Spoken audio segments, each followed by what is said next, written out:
Baik, bismillahirrahmanirrahim. Assalamualaikum warahmatullahi wabarakatuh. Salam sejahtera untuk kita semuanya, sahabat ASN di lingkungan pemerintah Kota Surakarta khususnya dan di seluruh Indonesia pada umumnya. Siang hari ini kita kembali berjumpa dengan podcast kepegawaian BKPSDM Kota Surakarta. Sahabat ASN pemerintah Kota Surakarta, di seri yang terakhir ini nih, di bulan September, yang terakhir nih di hari Rabu, kita akan membahas tuntas. Ini sangat penting sekali bagi ASN kita, tentunya dengan karir panjenengan semuanya. Tema pada siang hari ini apa? Yaitu selamatkan karir dan keluarga dengan kenali, cegah, dan lawan stroke. Aplaus untuk tema kita di siang hari ini. Sebelum kita masuk ke tema dan nanti kami perkenalkan narasumber, sekali lagi sahabat ASN, jangan lupa mengisi daftar hadir. Dari daftar hadir nanti kita cetakkan sertifikat panjenengan, tentunya untuk bisa memenuhi 20 JP di tahun 2025. Tidak usah berlama-lama. Di siang hari ini kita spesial, memang yang kita undang adalah dokter spesialis. Akan ditemani oleh narasumber kita, yaitu Dr. Rifan Danuaji, MKes, SPN, Sub SPN, IOOK, FAAN. Oke, aplaus untuk narasumber kita di siang hari ini. Selamat siang, Dok. Selamat siang, Bapak. Tentunya sehat ya, Dok ya, di siang ini. Alhamdulillah. Ini merupakan kehormatan bagi kami, Dok, bisa hadir di podcastnya Kepegawaian Pemerintah Kota Surakarta. Di seri-seri yang lalu, Dok, perlu kami informasikan juga, kami pernah juga tentang kesehatan, Dok, yang diisi oleh Dinas Kesehatan kami sendiri, tentang pola hidup dan sebagainya. Di siang hari ini akan mengangkat tema ya, Dok ya, tentang bagaimana stroke itu bisa dikenali, kemudian dicegah, terus dilawan, terus hubungannya dengan karir ASN. Perlu kami sampaikan, Dok, kami ini di BKPSDM ya, Dok ya, itu khususnya di bidang kami, Dok, itu ada yang namanya pemberhentian dari jabatan fungsional. Jadi apa sih kriterianya? Ada beberapa, Dok, karena memang satu, hukuman disiplin, kemudian karena kesehatan juga, Dok. Misal ada seorang seorang guru ini, Dok, seorang guru itu kan memang tupoksinya kan mengajar, Dok ya, mengajar di depan, harus speakingnya juga bagus dan sebagainya. Kalau terjangkit kena ini ujian penyakit nih, kemudian tidak bisa ngajar lagi, tidak sesuai dengan kompetensinya seorang guru, karir dari gurunya harus di stop, seperti itu, Dok. Jadi ASN semuanya, bagaimana nanti ini narasumber kita ini paling spesial ya, Dok ya, nanti bisa disampaikan nih mengenalinya seperti apa, mencegahnya seperti apa, melawannya seperti apa gitu, Dok.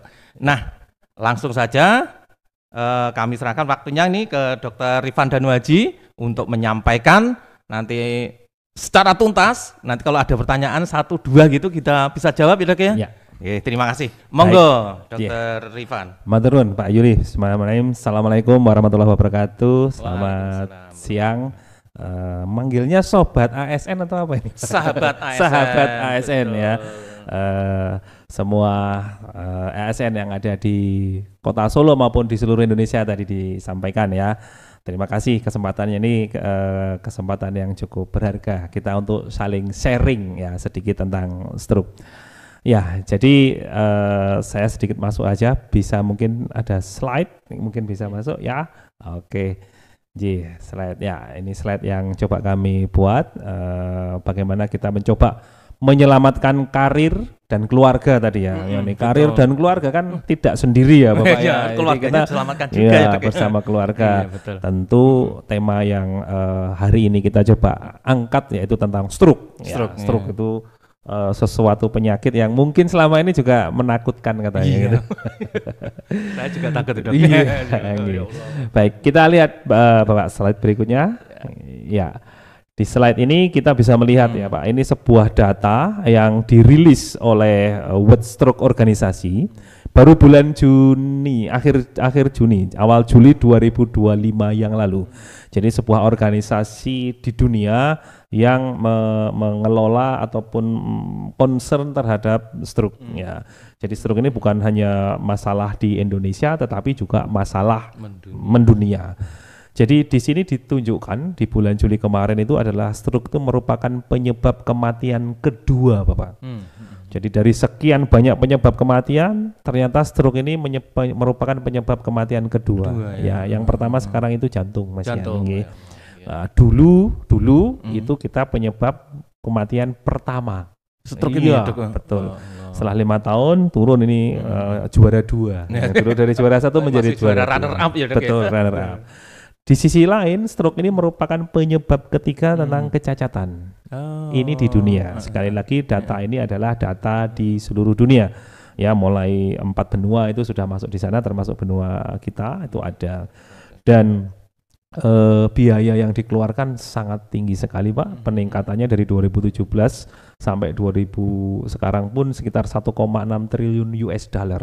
Ini sangat besar sekali.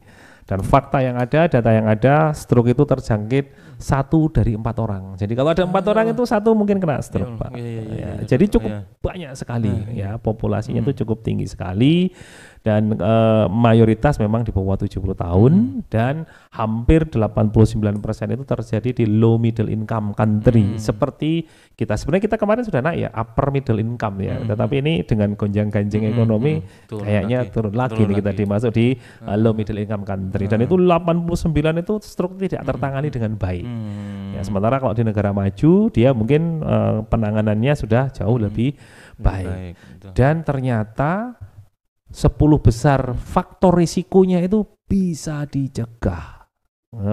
Kalau kita tahu ya, makanya di siang hari ini harus kita tahu. Stroke itu bisa dicegah. Yang pertama apa, Pak? Karena sumbernya adalah penyakit hipertensi. Darah tinggi. Darah tinggi, Pak. Ini asik ini sebenarnya nanti gitu ya.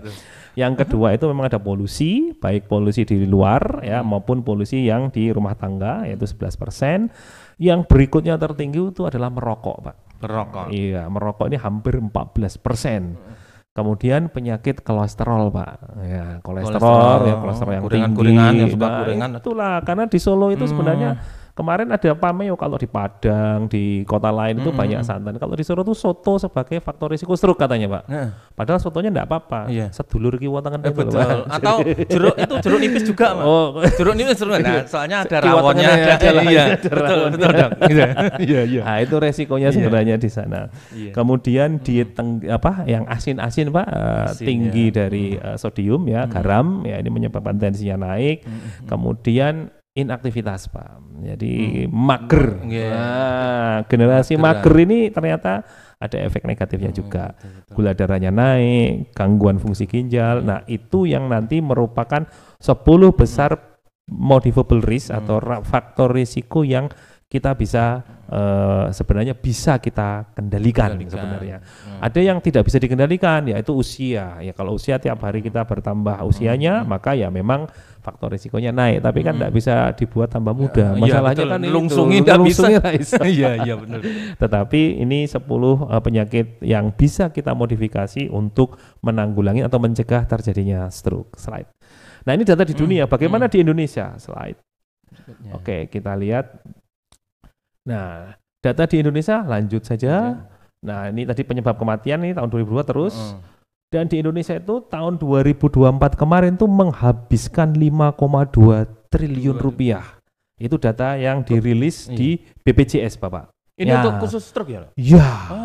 Hanya stroke saja menghabiskan duit cuma 5,2 triliun, di mana 2 tahun sebelumnya hanya 2,16 triliun. Jadi peningkatannya hampir 40%, peningkatan anggaran untuk menangani pasien stroke. Berarti itu ya, Dok ya?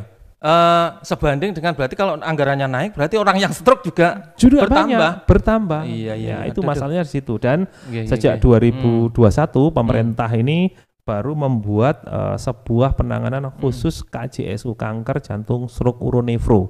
4 penyakit yang menghabiskan dana BPJS terbesar. stroke salah satunya memang di situ ya. Betul. Jadi sejak 2021 mulai ada kegiatan yang cukup intensif untuk menyemarakkan stroke ataupun membuat awareness. Jadi kita harus menyadarkan masyarakat kita. Kenapa begitu nanti kita lihat slide berikutnya. Saya masuk dulu ke data di Solo, Bapak. Wah, ini khusus Surakarta. Ya, berdasarkan prevalensi yang ada, itu angka kejadian stroke-nya itu 10,9 per mil per 1.000 penduduk. Nah, di Jawa Tengah itu lebih tinggi dari angka nasional, Pak. Kejadiannya 11,8 per mil atau per 1.000 penduduk.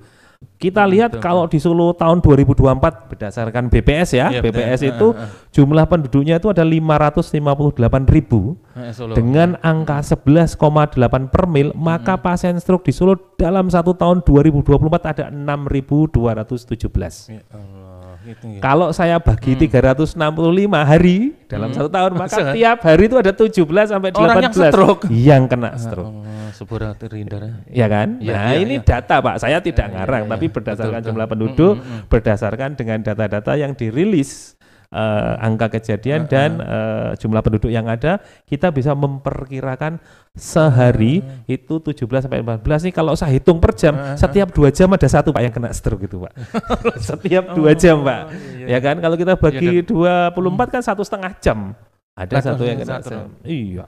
Nah, ini yang harus kita hadapi dan itu tersebar di semua kecamatan yang ada di Solo. Ya, ini hanya berdasarkan jumlah penduduk di Kota Solo. Kota Surakarta. Ya, belum sekitarnya ya, Pak ya. Jadi inilah yang harus kita hadapi. Slide berikutnya. Nah, betul bahwa stroke itu bisa dicegah, bisa diobati, dan terakhir sebenarnya bisa direstorasi. Jadi kena stroke bukan kiamat sebenarnya, tetapi memang cobaan yang besar. Jadi kan gitu. Sehingga tadi tema kita hari ini dengan selamatkan karir dan keluarga kita dengan cara mengenali, mencegah, dan nantinya melawan, Pak. Ya, tentu kalau memang qadarullah kita kena penyakit stroke itu ya kita tidak harus menyerah. Ya, kita bisa fight, banyak yang bisa nanti kita bisa direstorasi lagi. Tetapi tentu lebih baik mencegah daripada mengobati, apalagi merestorasi. Ya kan gitu ya, konsepnya seperti itu nanti. Slide kita lihat. Ya, jadi ini sedikit definisi tentang stroke. Jadi apa sih yang disebut stroke itu? Stroke itu adanya gangguan saraf yang muncul mendadak. Jadi kata kuncinya adalah mendadak. Ya, saya ini lumpuh tapi perlahan-lahan, mungkin bukan stroke, ya kan gitu ya. Saya ini perot, Dok, tetapi sudah 4 hari dan semakin lama semakin berat, mungkin bukan stroke. Ya, tetapi kalau mendadak, wah itu kita mungkin berpikir jangan-jangan ini stroke. Nah, ini yang harus dipastikan oleh tenaga medis. Jadi kalau ada keluhan, ada gejala nanti kita bahas, itu segera untuk ketemu dokter terdekat untuk memastikan bahwa dia stroke atau bukan. Nah, itu penting ya. Dan ini lebih dari 24 jam atau 1 hari, atau mungkin kondisi yang menyebabkan kematian yang disebabkan adanya gangguan peredaran darah yang ke otak. Jadi stroke itu adalah sebenarnya gangguan peredaran darah. Tipenya bisa sumbatan, bisa juga pecah perdarahan. Intinya begitu itu terganggu, maka daerah yang tadinya disuplai darah oleh pembuluh darah itu menjadi tidak mendapat suplai darah. Sehingga muncullah keluhan-keluhan yang ada. Lumpuh, perot, pelo, sampai penurunan kesadaran, kejang dan sebagainya, itu macam-macam sekali. Slide kita lanjutkan. Nah, ini tipenya tadi sudah saya singgung. Tipenya secara garis besar ada 2. Stroke iskemik ini adalah sumbatan. Jadi pembuluh darah seperti digambarkan itu ya, ada pembuluh darah dia bisa menyumbat yang pada area otak itu terjadi hitam, itu yang sebelah kiri ya, itu bisa tipe sumbatan. Yang tipe kedua adalah tipe yang pecah, jadi pembuluh darahnya pecah sehingga area otak tertentu yang tadinya dapat darah dari pembuluh darah tersebut menjadi tidak mendapatkan aliran darah. Kita tahu darah ini merupakan sumber kehidupan kita. Makanan, oksigen, di sel, nutrisi itu semua dibawa oleh darah. Manakala darahnya tidak sampai, maka di situ pasti akan terjadi masalah. Selnya rusak, selnya mati, sehingga terjadilah keluhan-keluhan stroke itu seperti apa. Slide. Ya. Kemudian, nah ini Bapak. Jadi penting sekali stroke itu selain mencegah terjadinya tadi, kita juga kalau seandainya terjadi kita mesti tahu bagaimana cara menyelamatkan. Setiap menit ya, 1 otak rusak itu sebenarnya bisa kita selamatkan. Jadi sekali dia tidak mendapatkan aliran darah, maka sel darah tadi, sel otak tadi akan mulai bengkak, kemudian bisa mati. Dan kalau sudah mati, sudah tidak bisa diselamatkan. Sedangkan proses menuju kematian, mungkin pingsan dulu begitu ya. Kalau kemudian kita tangani dengan baik, darahnya kembali kita alirkan, nah itu dia bisa seger lagi, Pak. Tidak jadi mati selnya. Tentu kerusakannya semakin kecil. Nah, kecepatan penanganan ini menjadi hal yang sangat penting di dalam penanganan stroke.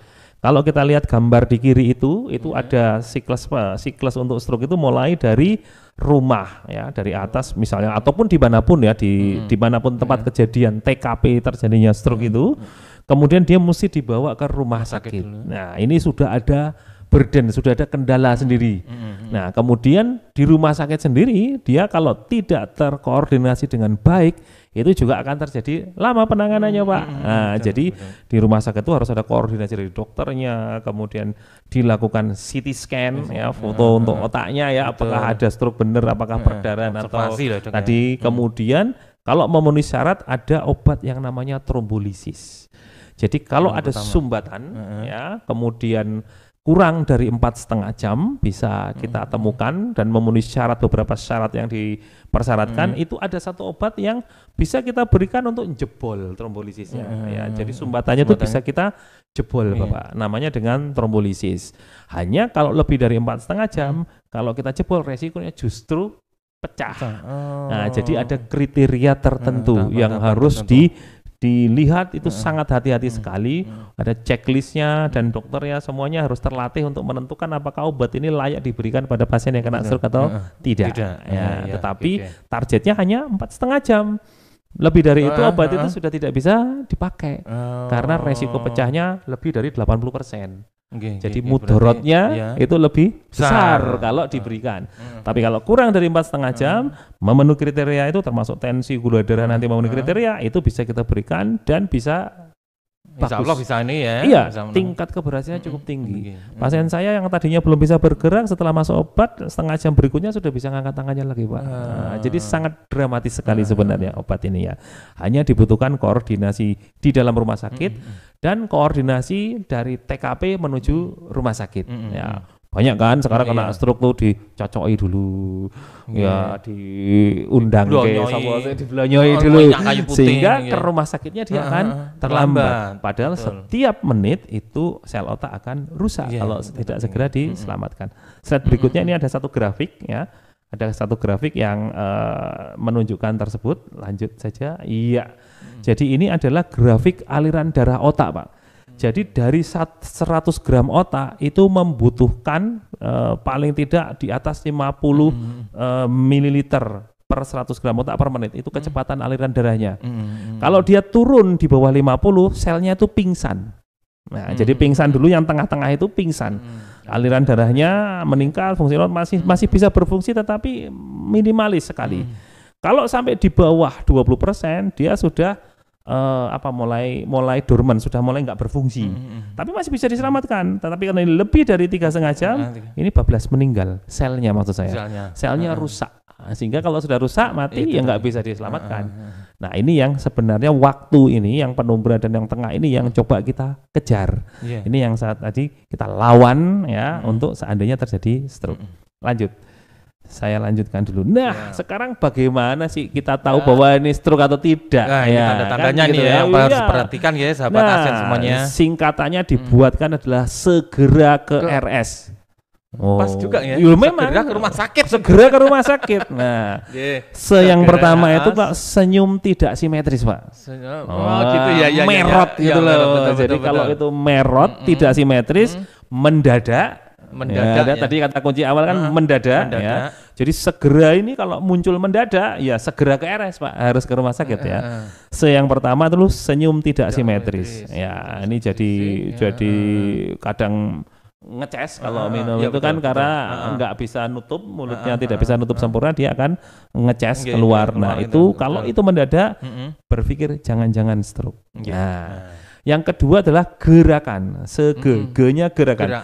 Jadi geraknya itu tidak imbang. Jadi harusnya kan kalau kita ngangkat tangan itu ya bagus. Tapi kalau siji kok lemah, entah yang kanan atau yang kiri. Waspada. Nah, ini jangan-jangan ada kelemahan. Kemungkinan itu juga suatu stroke. Asal mendadak. Tadinya kuat, tahu-tahu loh kok ora iso obah. Nah, ini jangan-jangan stroke. Nah, itu. Kemudian ra itu bicara pelu, Pak. Bicaranya pelu ya. Jadi setelah senyum enggak simetris, mungkin tangannya tadi itu tidak tidak lemah gerakannya lemah satu sisi ya kan, atau kakinya juga lemah satu sisi. Kemudian yang berikutnya adalah bicara pelu. Nah, bicaranya tidak jelas. Enggak bisa ngomong R. Kan gitu. R-nya hilang jadi L. Itu kalau mendadak juga bisa jadi itu suatu tanda stroke. Kemudian segera ke itu adalah kebas atau baal separuh, Pak. Ya, jadi kita merasa kesemutan kok sisi kanan tok atau sisi kiri tok mendadak, jangan-jangan stroke. Nah, ada sumbatan di area otak yang bagian sensoriknya. Nah, itu juga bisa menjadi sebuah tanda. Maka kita mesti harus hati-hati. RSR pertama itu adalah rabun. Jadi pandangannya juga tiba-tiba kabur. Ya kalau kabur karena nggak pakai kacamata kan lain. Nah, tapi itu sudah pakai kacamata kok ya kabur, dan itu sifatnya mendadak. Tadinya cetok jelas gitu, apalagi lihat yang merah-merah gitu kan cetok gitu terus jadi kabur gitu ya. Jadi kabur itu ya itu kalau mendadak ya jangan-jangan juga suatu tanda terjadi serangan stroke. Nah, itu harus hati-hati. Yang S berikutnya itu sakit kepala hebat, Pak, atau sempoyongan juga. Jadi mungkin orang kenal dengan vertigo ya. Vertigo itu. Ya, tidak semua vertigo itu stroke ya, tetapi ada vertigo yang mendadak bisa jadi juga merupakan suatu serangan stroke ya. Tapi saya garis bawahi bahwa tidak semua vertigo adalah stroke ya, tetapi ada stroke yang gejalanya adalah seperti orang kena vertigo atau nyeri kepala hebat ya. Kalau di buku digambarkan thunderclap headache, jadi seperti kena petir. Saya juga nggak ngerti rasanya kayak apa, tapi kira-kira kalau kena petir itu mesti loro tenan kan gitu ya. Tapi saya nggak tahu seberapa, tapi digambarkan di buku itu thunderclap headache. Jadi nyeri seperti yang benar-benar ora karu-karuan nyerinya kan gitu ya, Pak. Ya itu kalau ada salah satu atau salah dua atau salah tiga dari ini segera ke RS ini dan itu mendadak, langsung ke RS, Pak, untuk ketemu dokter supaya tahu apakah ini sebuah stroke atau saya kok jadi printing-printing ya. Loh, kok printing-printing. Iya. Kemudian berikutnya, Pak, kalau ada apa sebenarnya yang dikerjakan? Nah, tadi saya katakan ya, jadi harus cepat ya. Jadi ada namanya golden period, waktu baku emas dalam penanganan. Tadi saya sebutkan obat itu bisa diberikan kalau sumbatan itu kurang dari 4,5 jam, Pak. Dari prosesnya harapannya antara tempat ke rumah sakit tadi ya kalau bisa maksimal ya 60 menit, kalau bisa 15 menit ya jauh lebih bagus. Jadi cari rumah sakit terdekat, Pak. Wah, itu yang penting supaya bisa menangani dengan baik ya. Apa yang dikerjakan di rumah sakit ya nanti akan di scanning, akan di assessment segala macam, dan kalau memenuhi syarat akan diberikan obat yang namanya trombolisis tadi, sehingga nanti bisa recover keluhan itu akan kembali seperti semula atau paling tidak 99% mendekati semula. Jadi ini penting sekali waktu yang akan harus koordinasi di semua lini. Nah, tentu kita harus memilih rumah sakit yang mampu melayani stroke ini secara komprehensif. Karena kalau enggak nanti kan tertunda, akan dirujuk lagi, sehingga mesti harus pindah lagi. Nah, ini kita tahunya dari mana, Dok? Seperti itu, kriteria seperti itu. Ya, nanti ini saya tunjukkan dulu slide berikutnya. Ini obatnya seperti ini ya, obatnya seperti ini, masuk intravena dan harus dikerjakan secepat-cepatnya dengan persyaratan tertentu, Pak. Jadi ada obatnya ini kalau enggak salah kurang lebih sekitar 6 juta itu satu botolnya, Pak. Ya, dan satu orang kadang butuh 2 botol. Tetapi ini masuk BPJS. Ya, jadi kalau Bapak Ibu semua itu tercover, saya kira ASN semua tercover.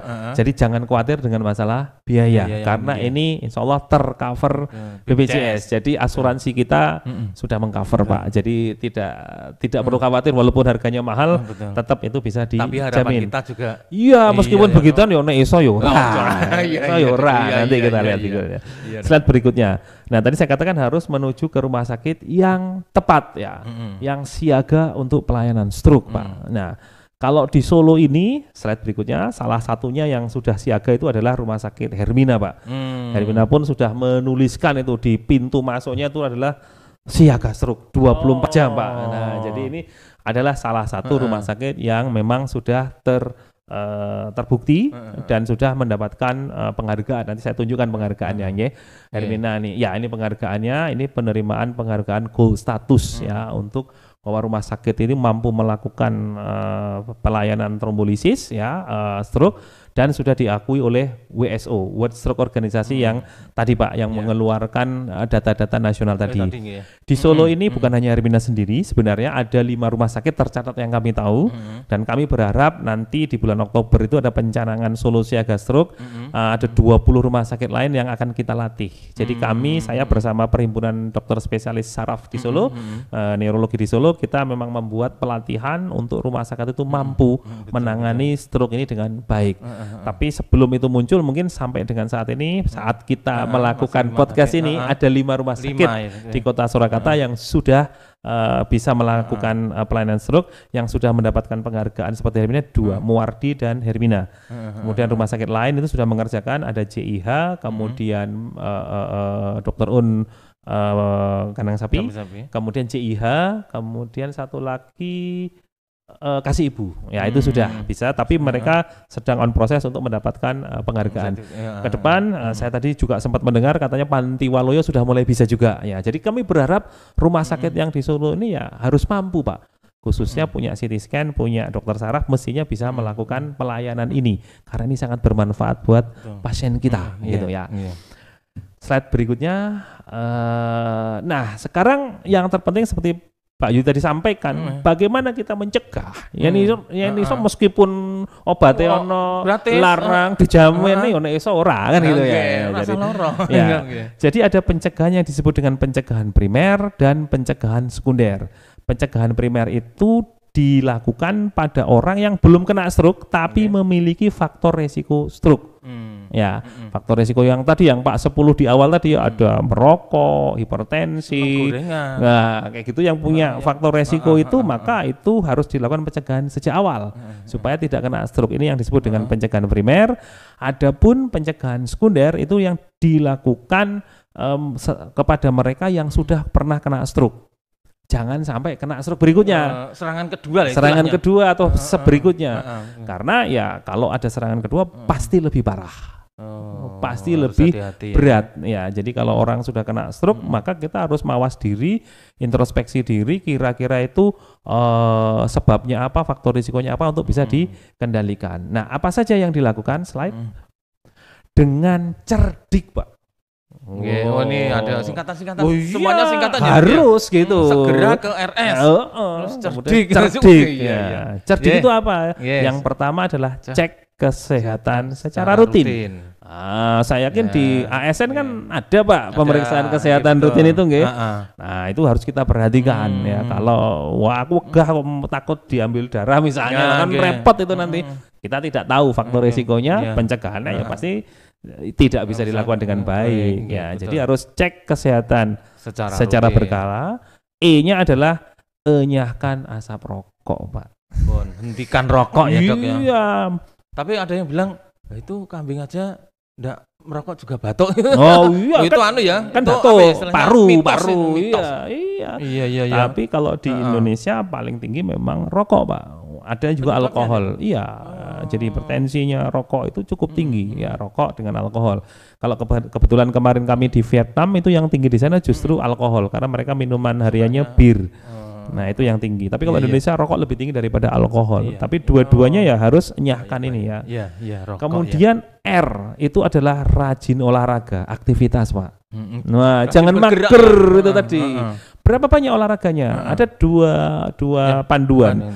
Kalau yang dia intensitas tinggi, lari kencang, sepeda sprint yang beban itu 75 menit per minggu terbagi, Pak. Jadi 25 menit sekali olahraga, seminggu 3 kali. Itu cukup ya, minimal itu. Itu yang intensitas tinggi. Jadi yang betul-betul intensitasnya tinggi. Kalau saya lebih merekomendasikan yang intensitas rendah, itu 150 menit per minggu terbagi. Jadi tiap hari 30 menit. Jalan kaki saja, Pak. Nah, tidak perlu yang harus lari, tidak. Jalan kaki asal 30 menit non-stop dalam seminggu 5 hari terpenuhi, jadi dalam seminggu 2 hari boleh off. Ya, yang 5 harinya harus ada Sabtu Minggu. Iya, monggo saja. Yang penting olahraga itu harus istiqomah tiap hari gitu ya, 5 hari dan sekali olahraga 30 menit. Nah itu sudah cukup dengan intensitas rendah ya, jalan kaki, sepeda yang santai ya boleh Pak, tapi sifatnya kardio. Kalau olahraganya itu karambol, mungkin tidak masuk ke olahraga yang ini. Ya, yang sehat hanya ininya ya, yang sehat jari-jarinya ya. Tapi olahraga di sini supaya bergerak, supaya melatih kardionya ya. Jadi itu jalan kaki, badminton, renang, apapun boleh yang santai. Jadi tidak harus banter-banter gitu ya Pak. Nah itu itu bisa tidak ngoyo gitu ya. Kemudian berikutnya adalah D itu diet seimbang. Nah tadi mengurangi yang garam dan mengurangi yang gorengan tadi Pak. Iya, minyak tadi itu Pak. Gitu loh. Tempe itu enak, tempe goreng itu jadi masalah gitu. Tempenya aman, tetapi tempe goreng ini ya kadang-kadang ya sesekali boleh. Jadi saya diajari guru saya juga mengatakan 10:1. Jadi kalau kita pengen misalnya undangan nih tanggal 11 ini udah ada undangan nikahan, wah ada tengkleng, ada enak gitu ya Pak ya. Ya 10 harinya kita makan sehat, seharinya bolehlah cheating. Jadi boleh makan harus kita siapkan 10 hari. Iya 10 hari, jadi 10:1 Pak. Jadi tapi kalau musim kondangan tiap hari kondangan bahaya itu jadinya seperti itu. Iya. Kemudian I itu adalah istirahat yang cukup. Nah istirahat cukup itu bagaimana? Istirahat itu tidur itu 6 sampai 8 jam. Itu terbaik. Iya. Jadi kalau kita tidur jam 9 malam sampai jam 3 pagi mungkin bangun sholat untuk yang muslim ya, itu sudah cukup 6 jam sehari. Nah, jadi lebih dari 8 jam juga malah tidak bagus. Nah, tapi yang jadi masalah generasi sekarang itu banyak yang wes ora turun bengi ning esuk Pak. Betul. Balik jadi bahasa. Nah, itu yang jadi berbahaya karena regenerasi sel kita tuh di malam hari itu cukup bagus ya. Dan kalau kurang dari 6 jam biasanya karena misalnya ada lembur atau apa, ya enggak apa-apa sekali besoknya dia harus nyaur utang tanpa bunga Pak. Jadi ya utangnya 2 jam ya 2 jam saja, jangan ditambahi kan gitu ya. Jadi ya sesuai dengan itu kan gitu ya. Tapi kalau tiap malam lembur, nah itu bukan kerja Pak, namanya dikerjain gitu ya kan. Jadi itu harus hati-hati di situ ya. Kemudian yang K terakhir adalah kelola stres ya Pak. Nah ini yang memang gampang-gampang susah ya. Tetapi apapun itu kita memang tidak boleh stres. Teman kalau ASN kalau sudah ditagih target ya jadi stres ya Pak ya. Tapi bagaimana kita mengelola stres itu penting. Apakah pendekatan agama ataukah pendekatan yang lain, ya meditasi dan monggo saja. Itu yang penting bagaimana kita tidak kemerungsung, kita tidak stresor. Nah ini yang bisa mencegah terjadinya stroke tadi Pak. Nah ini penting sekali yang harus kita lakukan. Dan kalau sebenarnya dia memang sudah stroke, biasanya akan diberikan obat prevensi. Nah minum obat secara teratur sesuai dengan aturan yang diberikan oleh dokternya. Ada yang pagi misalnya, ada yang malam misalnya, itu mesti harus segera dilakukan dengan baik ya. Kalau enggak nanti maka resikonya akan naik lebih tinggi. Iya. Nah ada mitos-mitos nih Pak, mungkin saya perlu sedikit mitos ini tadi ya. Jadi ada mitos bahwa penyakit stroke itu hanya menyerang lansia ya. Enggak.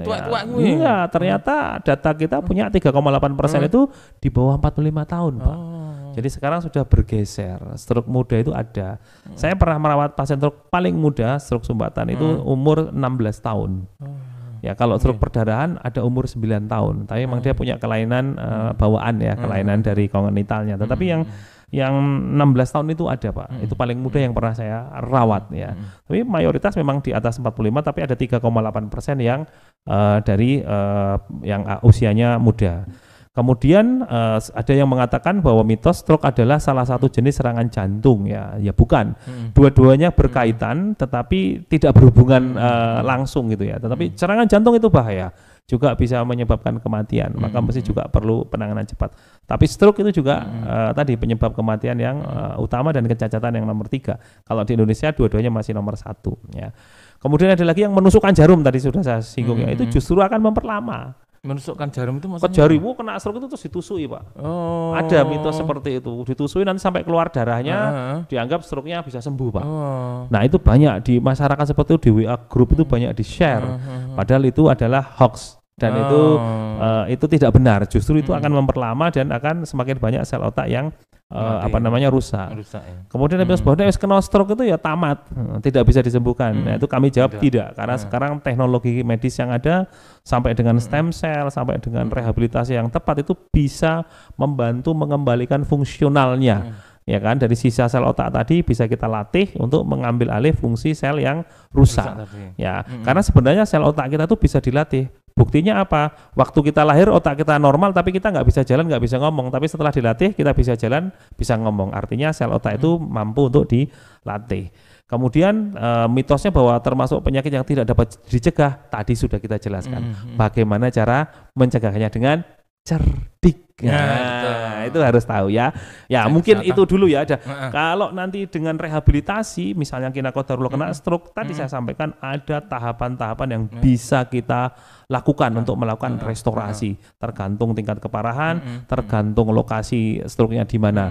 Nah, terkait dengan karir tadi ya, memang kita beberapa kali juga melakukan pemeriksaan pada pasien yang seperti itu. Jadi seperti guru, kemudian profesi yang lain juga Pak. Waktu itu ada dari KAI. KAI itu beliau bertugas harus keliling ngecek rel tapi kena stroke. Itu setelah kita lakukan pengkajian sebenarnya fungsi kognitifnya baik, tapi motoriknya masih kurang baik, maka kita rekomendasikan tidak di lapangan, tapi mungkin di administrasi. Kan seperti itu. Jadi, tapi ada juga yang memang tidak mampu, dia tidak layak untuk bisa mengerjakan profesinya. Nah, itu juga nanti mesti akan dilakukan assessment, ya, untuk bisa lihat otaknya bagaimana. Kemudian kita akan melihat load pekerjaan beliau itu cocok enggak dengan kondisi terakhir si pasien itu seperti apa. Jadi itu penting untuk menentukan karir dan apakah bisa dilatih atau tidak itu nanti juga tergantung kondisi pasiennya seperti apa. Kira-kira begitu yang bisa kami aturkan. Ya, mungkin ada diskusi, monggo. Siap, Dok. Terima kasih. Sudah menyampaikan ya materinya, sahabat ASN, materinya sangat bagus sekali. Jadi tadi kami sudah di tengah jalan tadi saya menyangka merinding-merinding gitu ya Allah. Jangan sampai ya Allah gitu. Betul Pak, jangan sampai kena ya kalau bisa. Jangan sampai kena. Ini kami live kan di YouTube Dok. Ya mungkin ada teman-teman yang ada pertanyaan ya. Tapi sebelum ke teman-teman nanti kami buka link pertanyaan. Saya mau bertanya dulu Dok. Misal nih Dok, misal saya dulu kan pernah punya bapak ya, sekarang sudah meninggal sih Dok. Ya memang begitu. Saya enggak tahu serangannya itu gini Dok. Begitu bangun tidur itu langsung gitu. Ya. Jadi jadi bangun tidur langsung ya tadi pelo. Ya. Udah. Nah, itu bisa ya ketika kita sedang tidur terus bangun-bangun ya itulah ya kita akan enggak tahu ya seperti itu Dok. Nah, itu bisa saja ya Dok menyerang seperti itu. Betul Pak. Jadi ada yang kita sebut dengan wake up stroke. Ya, jadi stroke pada saat bangun tidur. Jadi itu memang sebuah kesulitan tersendiri. Jadi kalau pasien dengan wake up stroke kita tidak mengetahui kapan serangan stroke yang terjadi. Betul. Tapi dengan teknologi scanning dan teknologi MRI yang ada, kita bisa mengukur. Nah, jadi misalnya begini, beliau misalnya berangkat tidur jam 9, ya kan, itu masih sehat walafiat, tidak masalah, mapan sare aman gitu ya. Tapi bangun tidur kok pelo atau lumpuh separuh. Nah, ini apakah serangannya jam 9.15 atau jam 10 atau jam 11 atau jam 1 dini hari? Tidak tahu. Padahal tadi waktu pemberian obatnya itu strict 4,5 jam maksimal Pak. Nah, itu kita menggunakan imaging Pak. Kita dengan MRI atau dengan CT perfusi kita bisa tahu umurnya Pak. Umurnya dari sumbatan yang terjadi. Kalau itu masih ada area yang bisa diselamatkan sel otaknya, kalau dalam grafik saya tadi disebut penumbra, kalau itu tergambar dari scanning penumbra, kita bisa berikan obat itu. Untuk membuka itu, harapannya untuk menyelamatkan yang tadi pingsan yang penumbra tadi. Tetapi kalau sudah tidak ada yang diselamatkan ya berarti mungkin sudah lebih dari 4,5 jam kerusakannya sudah maksimal. Kita akan melakukan pengendalian faktor resikonya, kemudian sambil melakukan rehabilitasi. Nah, tapi kalau misalnya terjadi kegawatan, misalnya stroke-nya di pusat kesadaran sehingga pasiennya tidak sadar, maka fungsi nafas, fungsi denyut jantung itu akan kita bantu dengan obat-obatan maupun dengan alat bantu dulu untuk menyelamatkan nyawa semua pasien yang terserang stroke tadi. Ya, jadi kita mesti harus melihat kondisinya. Cuma teknologi yang sekarang insya Allah sudah bisa mendeteksi Pak umur dari sumbatan itu, serangannya itu berapa, sehingga bisa dilakukan obat ini atau tidak. Oh, gitu. Jadi ya sahabat ASN, berarti kalau tidur berdoa aja.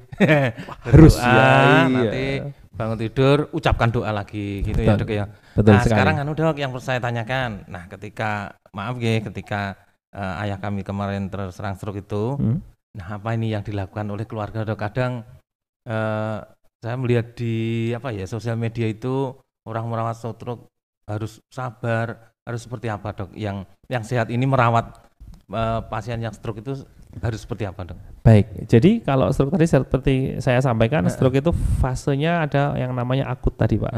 Nah akut itu yang baru kejadian itu mesti harus segera ke RS. Karena kita mesti melakukan karena itu kita mesti melakukan banyak hal, mencari faktor resiko, menstabilkan kondisi umumnya, tensinya kita stabilkan, gula darahnya distabilkan, semuanya dapat stabilisasi yang bisa kita lakukan di rumah sakit. Maka ketika terjadi serangan, segeralah ke rumah sakit. Nah, nanti di situ ada namanya fase akutnya lewat. Ada beberapa, kalau rumah stroke sumbatan bisa sampai 5-6 hari ya.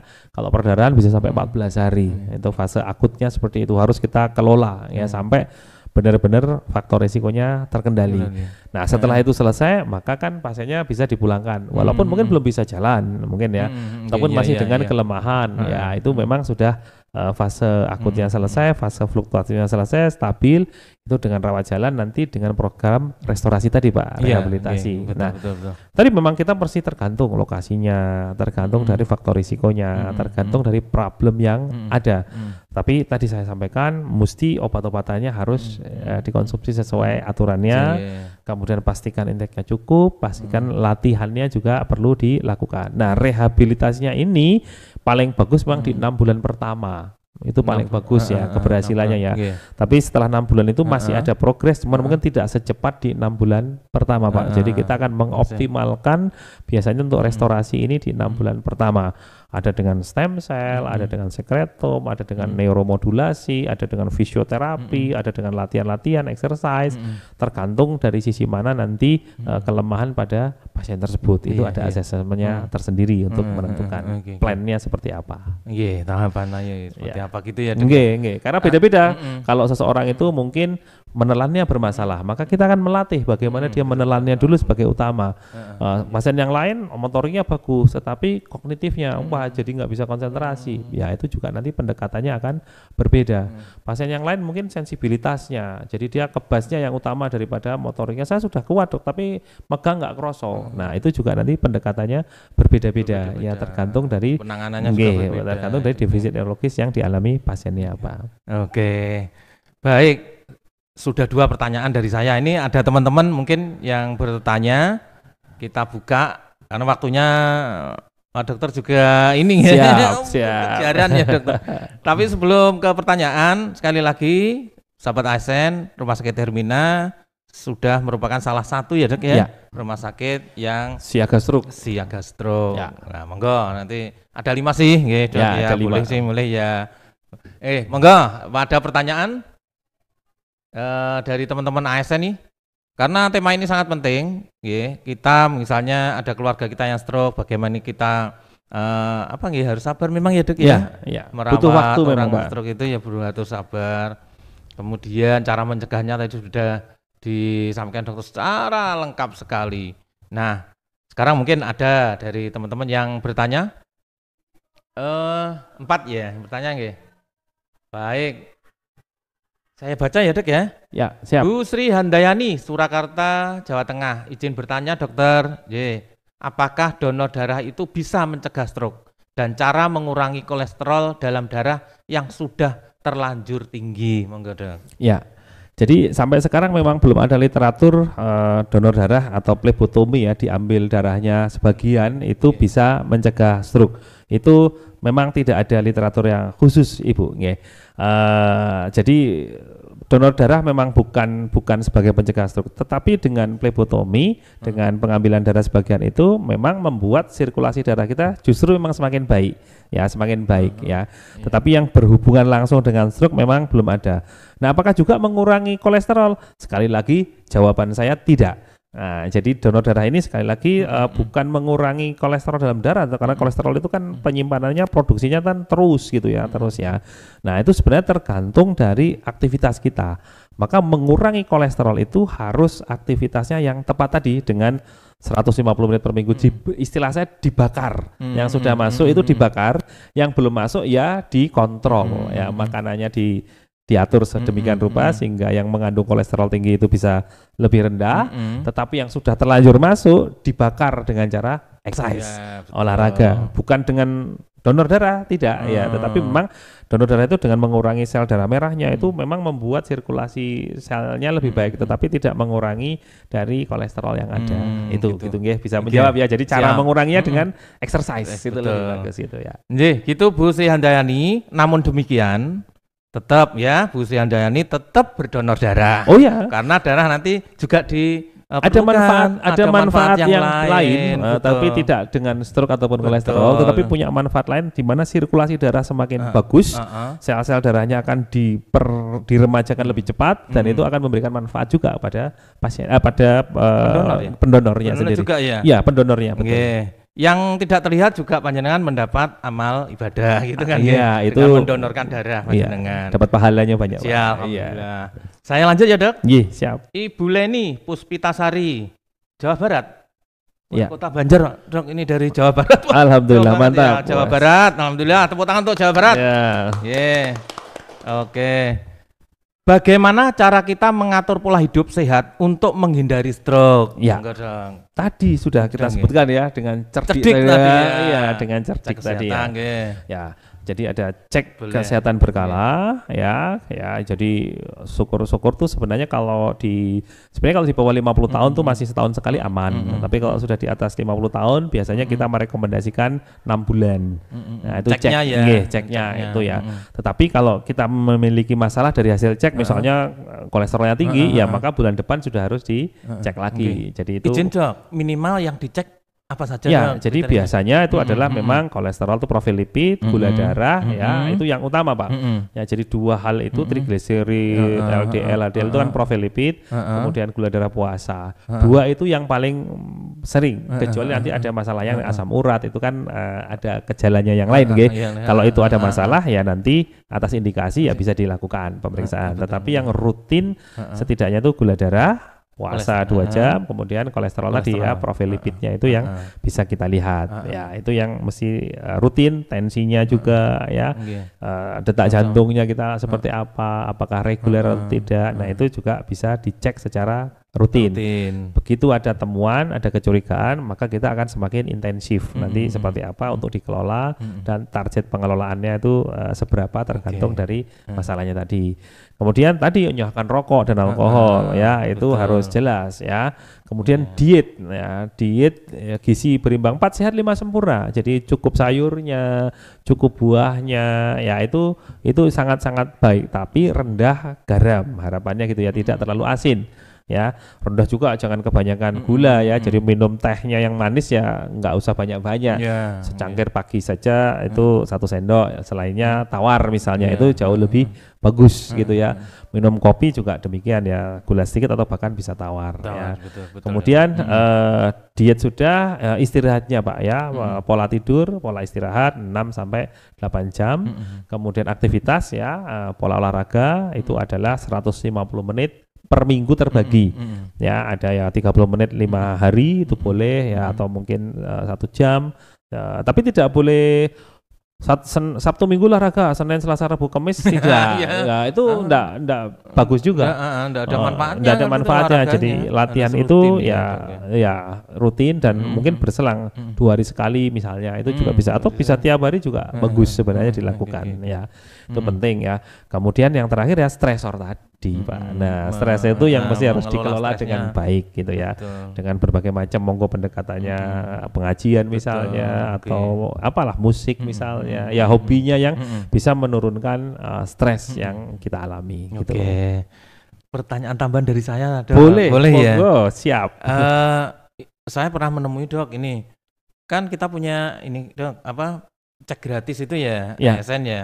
Cuman beliau itu menyampaikan, wah aku wedi kok nek malah ngerti. Ya itu pola pikir yang seperti itu gimana Dok, merubahnya Dok? Ya, jadi banyak seperti itu Bapak. Ya, jadi wah aku wegah cek. Tapi ya resikonya ditanggung penumpang. Gitu ya. Oh iya. Itu kan memang pilihan ya. Jadi ketika dia cek jadi tahu terus kok jadi stres. Betul. Kan bisa juga itu adalah alasan pembenar menurut saya. Iya. Ya sekarang kalau kita punya kendaraan gitu ya, terus pompa penunjuk bensinnya nggak ada, nah itu kan yo mesti harap-harap cemas Pak. Iya. Tekan orang nggak gitu yakin loh, ya. nggak yakin. Tapi begitu ada indikatornya, tentu akan lebih baik. Jadi saran saya kalau masih punya pikiran begitu, ya mungkin perlu dirubah cara berpikirnya kayak.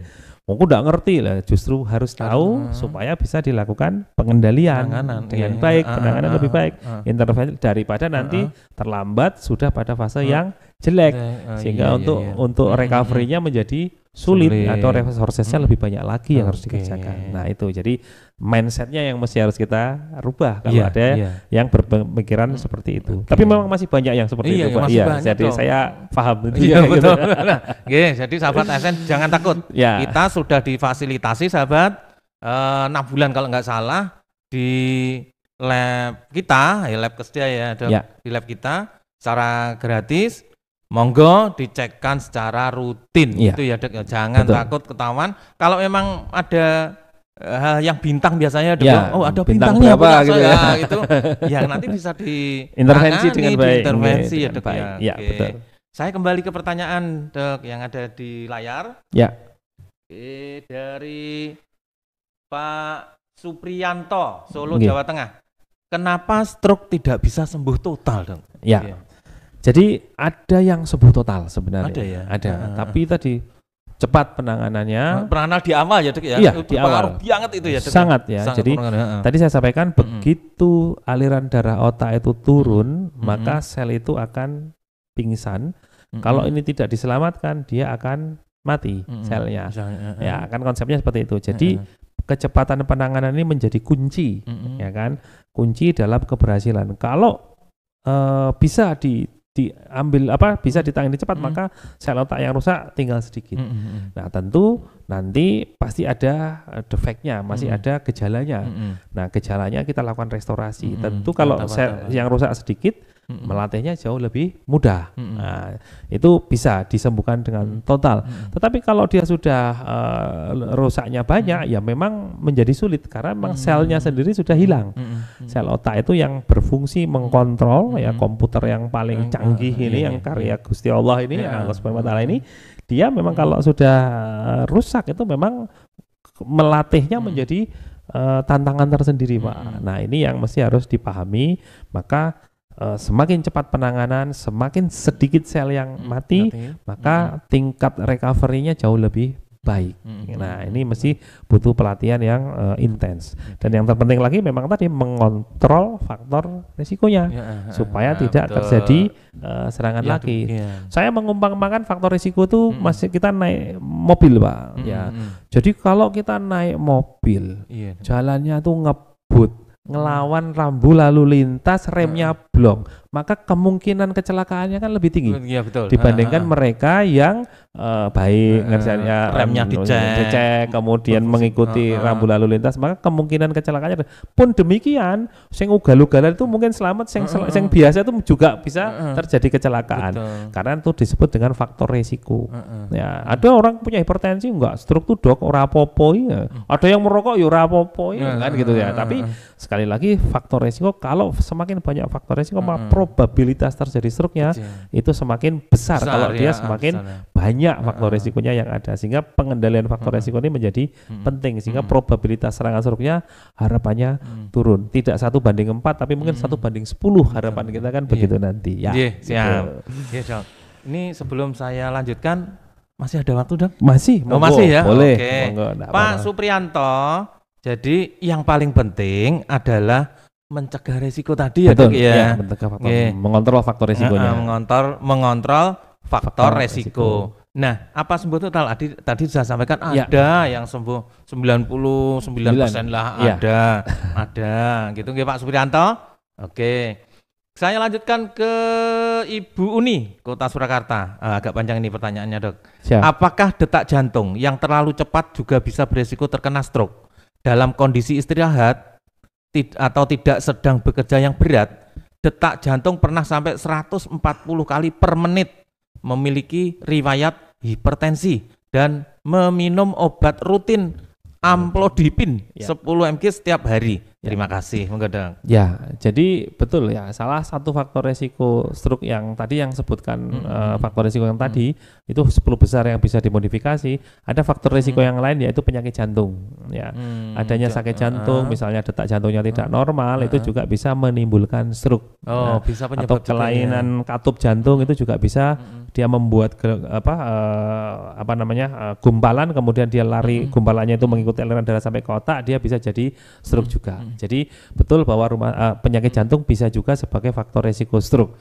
Nah, kalau tadi posisi istirahat detaknya 100 itu sangat tinggi sekali, ya itu sangat tinggi. Saran saya memang harus dikonsulkan ke dokter jantung supaya bisa ditangani dengan baik, supaya nanti tidak 140 tapi ya di bawah 100 harusnya ya, 80 90 itu di rate aman pada posisi istirahat. Kalau exercise memang agak naik ya, itu pun kalau udah di 140 itu sudah tanda yang mesti harus segera istirahat harus istirahat untuk menurunkan detak jantung, karena jantungnya sangat keras untuk memenuhi kebutuhan dari kebutuhan darah, oksigen yang di seluruh tubuhnya. Jadi kalau seperti itu sebaiknya memang dikendalikan oleh teman-teman dokter jantung ya, supaya nanti bisa baik. Dan tensinya monggo bisa dikendalikan sekaligus dari teman-teman jantung atau dengan kita juga bisa melakukan pengontrolan tekanan darah. Kalau amlodipin 10 mg masih belum mengatasi, nanti akan ada beberapa obat, apakah kita switch ke obat golongan yang lain untuk bisa mendapatkan hasil tekanan darah yang kita harapkan, yang optimal. Itu sarannya segera kontrol ke dokter jantung saja supaya benar-benar bisa dikendalikan. Siap. Bu Uni, saran dokter segera periksakan ya dok, periksakan, pastikan bahwa jantungnya dalam kondisi aman. Itu teman-teman jantung yang spesialis jantung yang memang pakar di dalamnya di situ. Saya lanjutkan ya dok. Ya. Cepat mungkin nanti dokter ada kegiatan lain. Ratnamaya, apakah penunjang utama stroke itu karena hipertensi dok? Apakah penunjang utama? Maksudnya penyebab utama penyebab utama. Ya, dari data yang ada memang hipertensi merupakan salah satu faktor risiko yang tinggi yang tinggi. Tadi di data juga sudah di dunia maupun di Indonesia. Jadi betul bahwa hipertensi ini merupakan penyebab paling besar 17% tadi faktor risiko yang kalau tidak salah, yaitu yang paling tinggi di beberapa faktor risiko yang lain itu yang mesti harus diperhatikan. Jadi harus dikendalikan dengan baik ya. Kalau kita lihat tadi datanya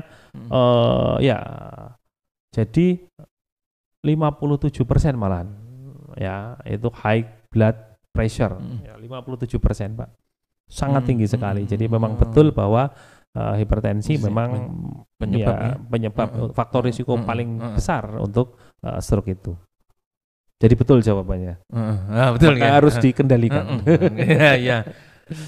Setiap hari bisa di tensi. Ya sekarang kan jadi tensi yang beredar itu kan sekarang harganya tidak terlalu mahal. Jadi tiap pagi ya di rumah siap ya. Dan saran saya adalah mengukurnya adalah pada waktu yang sama, misalnya bangun tidur sebelum aktivitas tensi dulu, catat. Besok pagi lagi bangun tidur sebelum aktivitas yang lain tensi dulu, catat lagi. Nanti kita akan punya trennya. Nah itu bagus sekali kalau punya data seperti itu. Siap dong. Saya lanjut ke Bu Dwi Arif Nur Utomo. Bagaimana cara pola hidup sehat sebagai ASN? Nah, ini ASN itu punya tugas pokok fungsi, kemudian tugas pokok fungsinya lain-lain. Yang misalnya di bidang keuangan dok itu sering lembur, tapi yang administrasi ya jam pulang ya bisa pulang dan sebagainya. Itu berbeda-beda. Ya, jadi sama tadinya dengan cerdik tadi ya. Tetap itu saya kembali ke situ ya, bagaimana kita menangani atau mencegah ya, dan nanti disesuaikan dengan pola sebagai ASN-nya, tugasnya ya kan. Tadi kalau lembur kan berarti ada stresor ya, atau mungkin istirahatnya kurang. Ya nanti kalau pada saat seperti sudah tidak lembur ya harus bayar utang tanpa bunga tadi kan gitu ya. Nah cuman kalau tiap hari lembur itu kok yo kerja apa dikerjain tuh loh, istilah saya tadi itu kan iya dikerjain kepalanya. iya ya kalau lembur sesekali itu ya wajar, atau mungkin tetangganya punya hajat kita melu masang tarung, maka itu ya harus lembur, itu ya wajar sih Pak. Tapi kan tidak tiap hari tetangganya punya hajat kan. Iya ibaratnya kan begitu.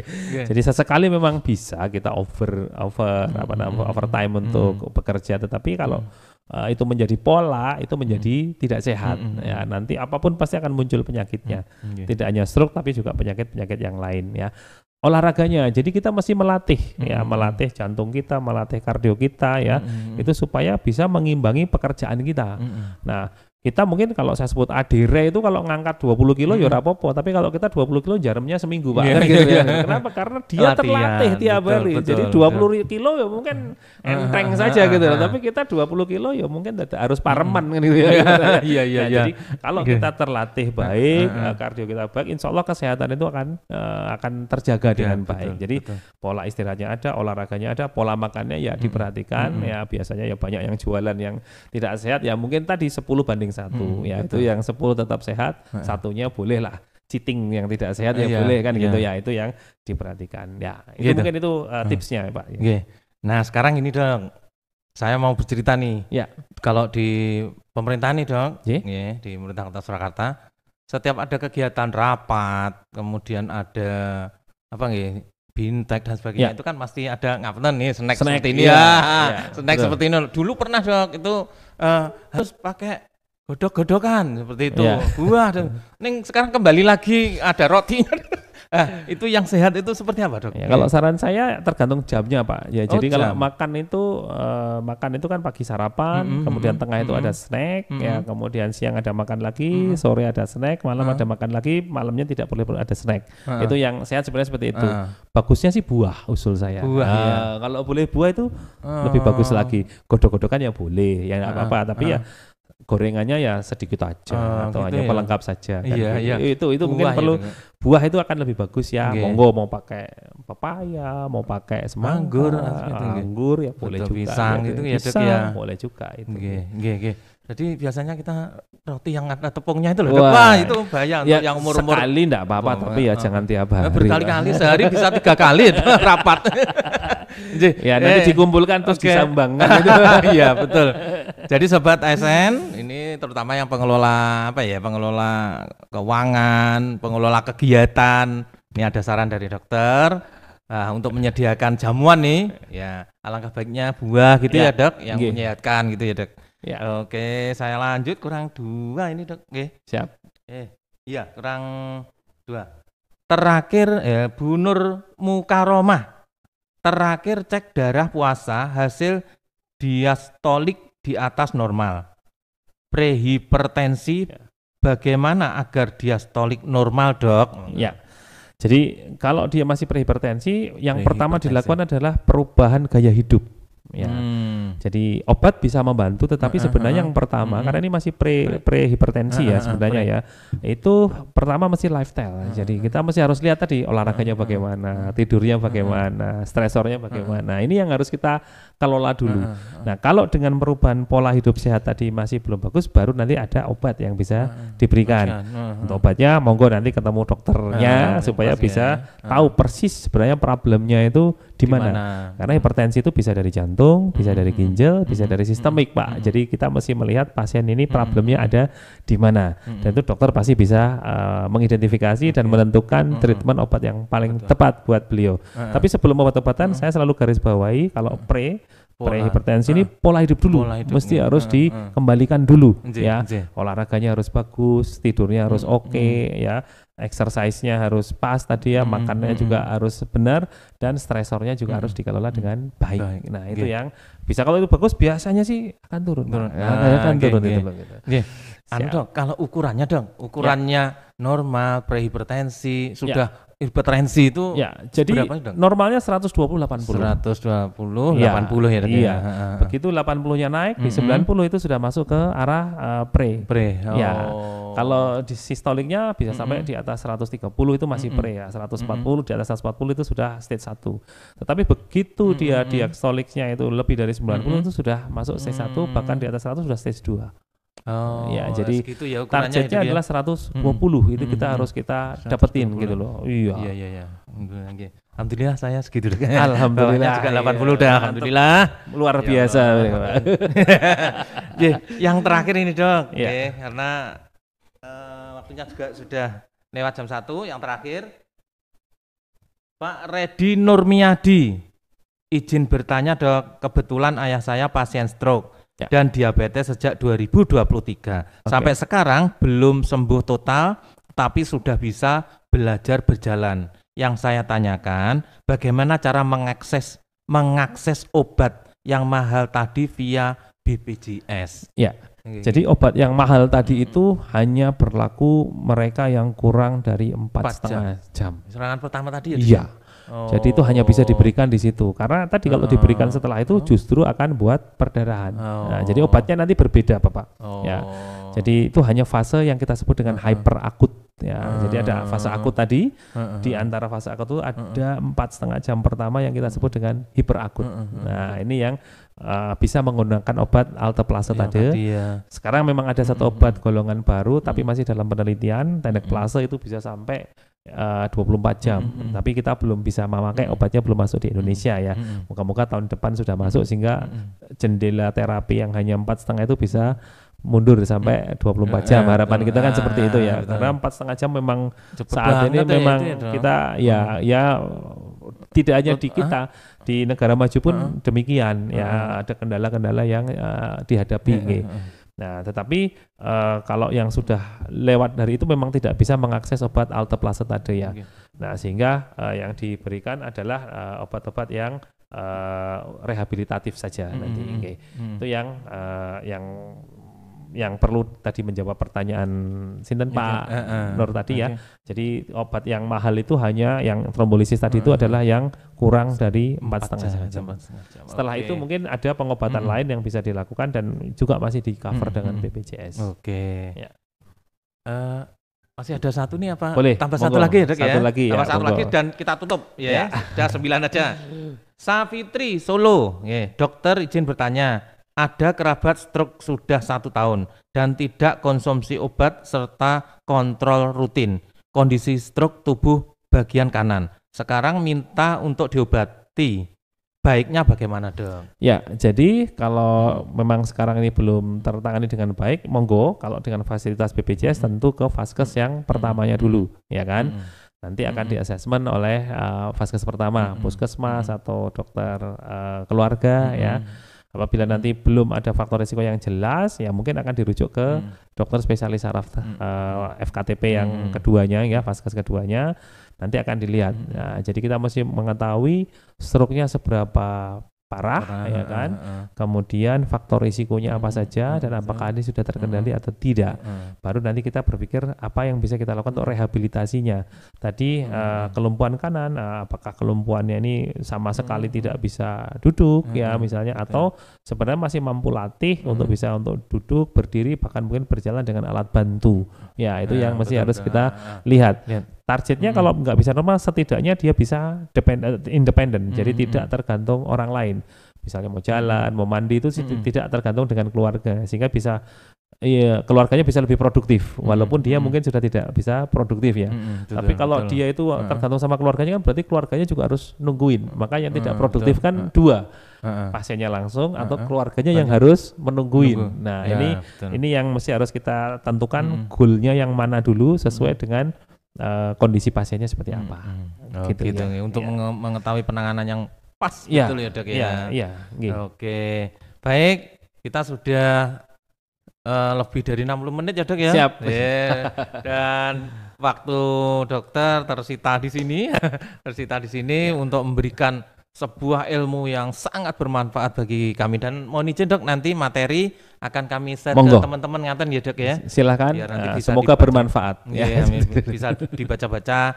Yang terutama ya tadi ya, yang cerdik tadi, kemudian segera ke RS. Betul, segera ke RS. Itu closing statementnya ada.